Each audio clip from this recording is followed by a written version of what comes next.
তো তোমাদের যে সিআরপিএফ এ ভ্যাকেন্সি বেরিয়েছে ৯,১৭৫টা, ২০ তারিখ থেকে আবেদন শুরু হচ্ছে এই মাসের। কিন্তু কথা হচ্ছে তোমাদের যে প্রিভিয়াস ইয়ার কাট অফ কত গেছিলো আমাদের ওয়েস্ট বেঙ্গলে, তাও আবার পোস্ট ২২। এখনও ধরো ফর্ম ফিল আপ শুরু হয়নি। এখন তুমি যদি জানতে পারো যে কোন পোস্টে ভ্যাকেন্সি বেশি আছে এবং কোন পোস্টে আগের বছরে কাট অফ কম গেছে, সেই সমস্ত পোস্টে তুমি কিন্তু অ্যাপ্লাই করতে পারবে। তাই ভিডিওটা তোমার জন্য খুবই জরুরি যদি তুমি সিআরপিএফ টেস্টম্যানের ফর্ম ফিল আপ করবে এরকম মনে করে আছো। ঠিক আছে, তো দেখতে পাচ্ছ CRPF final cut off analysis total vacancy ২০২৩-এ যে ভ্যাকেন্সি ছিল ৬৭১টা ভ্যাকেন্সি ছিল, আর ২০২৬-এ ভ্যাকেন্সি রয়েছে ৭৫৪টা। ঠিক আছে, আচ্ছা এবার দেখো তোমাদের প্রথমে বুঝিয়ে দিই। এই যে টেলর, মানে এরকম হয় প্রত্যেকটা পোস্ট ওয়াইজ নিয়ে এসেছি। আর ২০২৩-এ ভ্যাকেন্সি ছিল টেলরে ৬টা, এবার ২০২৬-এ কিন্তু ১২টা আছে। ঠিক আছে, অর্থাৎ ডবল ভ্যাকেন্সি আছে। এবার যারা টেলরে ফর্ম ফিল আপ করবে ভাবছো তারা দেখে নাও ভালো করে। ২০২৩-এ কিন্তু ৬টা মানে ৬টা ভ্যাকেন্সি ছিল, তখন কিন্তু ইউআরএ কাটা গেছিলো 47 ৬টাতে। ঠিক আছে, ১০০ মানে ৫০-এরও নিচে কাট অফ কিন্তু গেছিলো। ইডাব্লিউএস কত গেছিলো? মাত্র ২৮। হ্যাঁ, এখানে কিন্তু পয়েন্ট কিছু আছে, হয় ০.২৫ বা ০.৫০। আমি কিন্তু সেগুলো নিইনি ভাই, এমনি এই করতে অনেক সময় লেগে গেছে, তাই আমি পয়েন্টগুলো বাদ দিয়ে জাস্ট নাম্বারটা নিয়েছি। ওকে, আচ্ছা। তো তোমাদের ওবিসি ৪১, এটা কি পোস্ট টেলর। ঠিক আছে, আর এসসি এসটি কোনো রকম কাট অফ ইস্যু হয়নি, কারণ সেই সময় ক্যান্ডিডেট অ্যাভেলেবল ছিল না। তো তোমাদের ভাই প্রথম যে পোস্ট সেটা কিন্তু আমাদের ক্লিয়ার হয়ে গেল যে টেলরে কত ভ্যাকেন্সি ২০২৩-এ ছিল, ২০২৬-এ কত ভ্যাকেন্সি আছে এবং ২০২৩-এ কত কাট অফ গেছিলো, এবং ২০২৬-এ তুমি নিজেই আন্দাজ করতে পারবে যে কত কাট অফ যেতে পারে।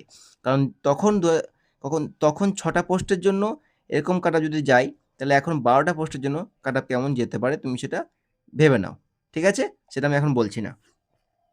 নেক্সট যে তোমাদের যেটা আছে কার্পেন্টার। ঠিক আছে, কার্পেন্টার পোস্টে ২০২৩-এ ভ্যাকেন্সি ছিল ১১টা, ২০২৬-এ কিন্তু ৯টা রয়েছে। খুব একটা এফেক্ট পড়বে না, কার্পেন্টারের কাট অফ এমনিতেই কম যায়। তো দেখো ইউআরএ 47, ঠিক আছে, ৫০-এর নিচে কাট অফ, ওবিসি 37, এসসি 49। ঠিক আছে, আর এসটি কাট অফ গেছিলো তোমাদের কার্পেন্টারে 41। ওকে, নেক্সট তোমাদের যে পোস্ট রয়েছে সেটা হচ্ছে কি কবলার। কবলার পোস্ট হচ্ছে ২০২৩-এ ভ্যাকেন্সি ছিল 4টে, ২০২৬ ভ্যাকেন্সি 7টা, অর্থাৎ +3। ক্লিয়ার?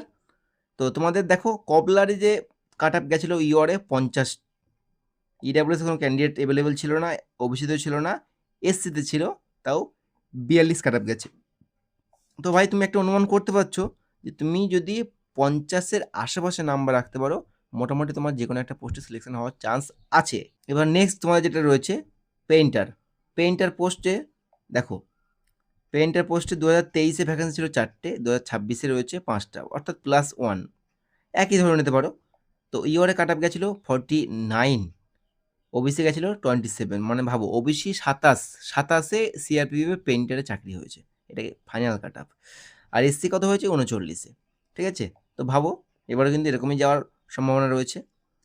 আর ড্রাইভার পোস্ট দেখো ভাই, ড্রাইভার পোস্ট আমি মানে আগেই বলেছিলাম যখন ভিডিও বানিয়েছিলাম ফার্স্ট, যে লাইসেন্স থাকলেই চাকরি। ঠিক আছে, কথাটা কেন বলছি দেখে নাও। তো ড্রাইভার পোস্টে ২০২৩-এ ভ্যাকেন্সি ছিল ২২৭টা, ২০২৬-এ কিন্তু ৩০১টা, অর্থাৎ কিছু না হলেও ভাই ৬০-৭০টা বেশি ভ্যাকেন্সি রয়েছে ২০২৩-এর চেয়ে। ঠিক আছে, তো দেখো সেই সময় ড্রাইভার পোস্টে কাট অফ গেছিলো ইউআরএ 30, ইডাব্লিউএস কোনো রকম ক্যান্ডিডেট অ্যাভেলেবেল ছিল না, ওবিসি গেছিলো 25, এসসি 20। ভাবো এসসি 20-তে চাকরি পেয়েছে, ওবিসি 25-এ পেয়েছে, ইউআর 30-এ পেয়েছে, আর এসটি পেয়েছে কতই? 21-এ। নেক্সট যে পোস্ট রয়েছে সেটা হচ্ছে তোমাদের কি ব্রাস ব্যান্ড পোস্ট, সেটা ২০২৩-এ ভ্যাকেন্সি ছিল 12টা, 26-এ রয়েছে 15টা। ঠিক আছে, তো এসসি কাট অফ গেছিলো 21 মাত্র। বাকি যে তুমি যেগুলো দেখছো না পোস্টগুলো, কোনো রকম ক্যান্ডিডেট অ্যাভেলেবেল ছিল না। ক্লিয়ার? আচ্ছা, নেক্সট তোমাদের যে পোস্ট রয়েছে পাইপ ব্যান্ড পোস্ট, ২০২৩-এ ভ্যাকেন্সি ছিল 5টা, 26-এ 4টে, একটা কম। ইউআরএ কাট অফ গেছিলো 48, ইডাব্লিউএস নট অ্যাভেলেবেল, ওবিসি 28, আর SC ST not available. Next তোমাদের যে পোস্টটা রয়েছে মোটর মেকানিক পোস্ট, 23-এ 34টা ভ্যাকেন্সি ছিল, 26-এ 48টা ভ্যাকেন্সি রয়েছে, তো কাট আপ দেখো কত গেছে তোমাদের 2023-এ। ইউআর গেছিল 34, EWS, OBC, SC not available. UR আর এসটি, এসটি কত 26, ঠিক আছে। তো ভাই মোটর মেকানিক পোস্টে অ্যাপ্লাই করতে পারো, কাট আপ কিন্তু অনেকটাই কম যায়। সাফাই কর্মচারী তোমাদের 31টা পোস্ট ছিল 2023-এ, 26-এ 37টা +6, ঠিক আছে। সাফাই কর্মচারী দেখো কেমন কাট আপ কেমন গেছে দেখো। ইউআর গেছে 73, 73 কাট আপ গেছে ভাই, ভাবা যায়। আর ইডাব্লিউএস 63, ওবিসি 69, এসসি 67, এসটি 69, মানে প্রত্যেকটা কিন্তু ভাই 70-এর ঘরে আশেপাশে কিন্তু কাট আপ ভাই গেছে। তো দেখো এইগুলোই ব্যাপার, যে ফর্ম ফিল আপ সেইগুলোই করতে হবে যেখানে কম্পিটিশন একটু কম, কিন্তু তোমার টেট টেস্টটা একটু হার্ড রয়েছে। টেট টেস্ট যেখানে নর্মাল সেখানে ফর্ম ফিল আপ সবাই করবে, আর কাট আপটা সেখানে কিন্তু হাই ফাই যাবে। নেক্সট তোমাদের যেটা রয়েছে ওয়াশারম্যান। ওয়াশারম্যান ভ্যাকান্সি 2023-এ ছিল 17টা, 26-এ 24টা, অর্থাৎ তোমাদের +7, 7টা ভ্যাকান্সি তোমাদের বেশি রয়েছে। তো ইউআর কাট আপ গেছিল ওয়াশারম্যান 55, ইডাব্লিউএস 37, ওবিসি 54, এসসি 49 আর এসটি 48। তো মোটামুটি এটা বলা চলে যে 50 to 60, 50 থেকে 60-এর মধ্যে নাম্বার রাখতে পারলে তোমার কিন্তু ওয়াশারম্যানে চান্স রয়েছে একটা। আচ্ছা, নেক্সট তোমাদের যেটা রয়েছে বারবার পোস্ট। বারবার পোস্ট ভ্যাকান্সি 2023-এ ছিল মাত্র 7টা, এবার রয়েছে 2026-এ 16টা, অর্থাৎ আগের থেকে প্রায় ডবল রয়েছে।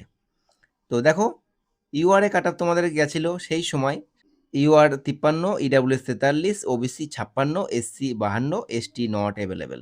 তো ভাই বারবারে তোমায় চাকরি করতে গেলে মোটামুটি কিন্তু এবারও কিছু না হলেও তোমায় কিন্তু 45 to 55, 45 থেকে 55-এর মধ্যে নাম্বার একটা রাখার চেষ্টা করতে তোমায় হবে, ঠিক আছে।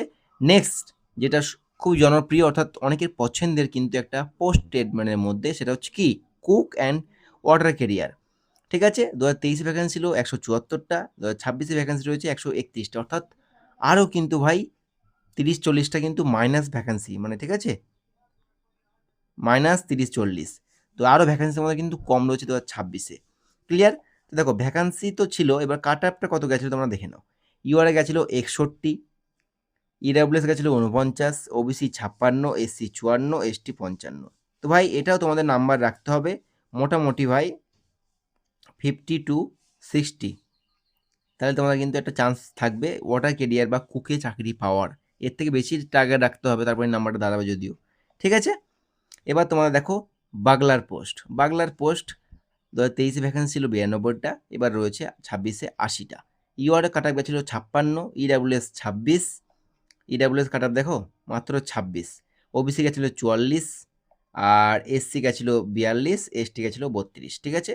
তো বাগলার ভাই ফর্ম ফিল আপ করলেই হলো না, কারণ তোমাকে বাগলার কিন্তু ওখানে বাজিয়ে দেখাতে হবে, ঠিক আছে। যে বাজাতে পারো বা এখন থেকে প্র্যাকটিস করো, তাহলে কিন্তু তোমার অল্প খুব মানে খুব একটা বেশি নাম্বার লাগবে না, মোটামুটি আন্ডার 50, ঠিক আছে, আন্ডার 50-এর মধ্যে চাকরি হওয়ার সম্ভাবনা কিন্তু রয়েছে।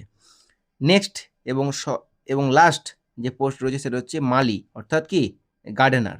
গার্ডেনারে 2023-এ ভ্যাকেন্সি ছিল 10টা, এবার রয়েছে 7টা, -3, ঠিক আছে।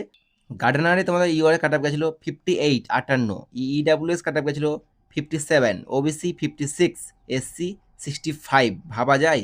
মানে এই মালি বা গার্ডেনারে এত পরিমাণে কাট আপ দেখেছো।